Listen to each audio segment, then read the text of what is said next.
8-year-old Moza developed brain cancer when she was 3 years old and is now wheelchair-bound. She's one of around 850 undocumented babies born in Taiwan to the country's 92,000 unaccounted-for migrant workers, individuals who entered the country legally but are no longer traceable by authorities. Lacking legal immigration status, they and their children are not covered by Taiwan's health insurance. I didn't know where to take her for treatment. Her condition got worse every day. Eventually, we decided to go to the city to look for a hospital. But even then, we couldn't find one. Yuli said no hospital would treat Moza despite the government's pledge to provide health care to all children in need. Harmony Home Taiwan, the NGO that looks after Moza, said while she's now healthy after multiple surgeries and a long course of chemotherapy, her medical bills exceeded $75,000. Harmony Home was only able to settle the costs after Moza was granted national health insurance, a rare exception made because of the severity of her illness. Taiwanese law follows the UN Convention on the Rights of the Child, yet these children are denied care.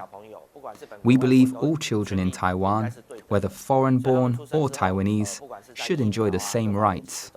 However, those without legal status seeking health care are almost always reported to the National Immigration Agency.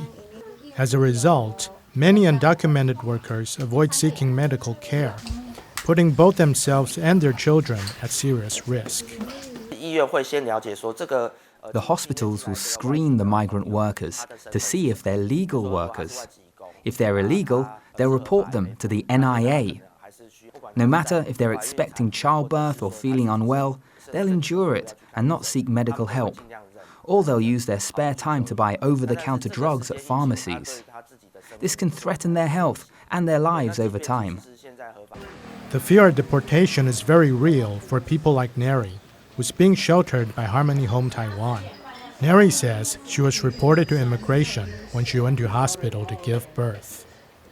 I never received any pregnancy checkups. The immigration agency came to the hospital to pick me and my son up.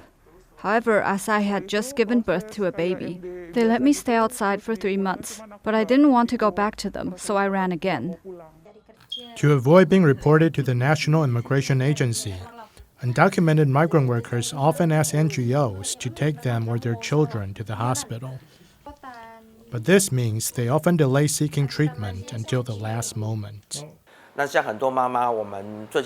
Recently, some mothers sought our help just before giving birth. We weren't prepared for situations like their water breaking suddenly and needing to be rushed to the hospital. It's extremely risky, especially since they often go without regular prenatal checkups. Everybody in Taiwan should have access to health care. Let me cite the example of California. No public hospitals there have the right to reject patients who cross the border from Mexico. It's the same idea. Ba Lu refused to give a straight answer when asked whether reporting these vulnerable individuals to immigration enforcement was government policy. Like I said, to report or not to report, that is not the focus of our concern. We just provide treatment. To create a healthcare environment free of fear for migrant workers and their babies, Guo Likai suggests extending national health insurance coverage to undocumented migrant infants. We believe babies born in Taiwan should be given national health insurance coverage. It would cost the mother only about 800 Taiwan dollars. The UN Convention on the Rights of the Child forbids discrimination against children based on their nationality. So, should we grant all children born in Taiwan the same benefits as Taiwanese citizens, as is stipulated in the International Convention?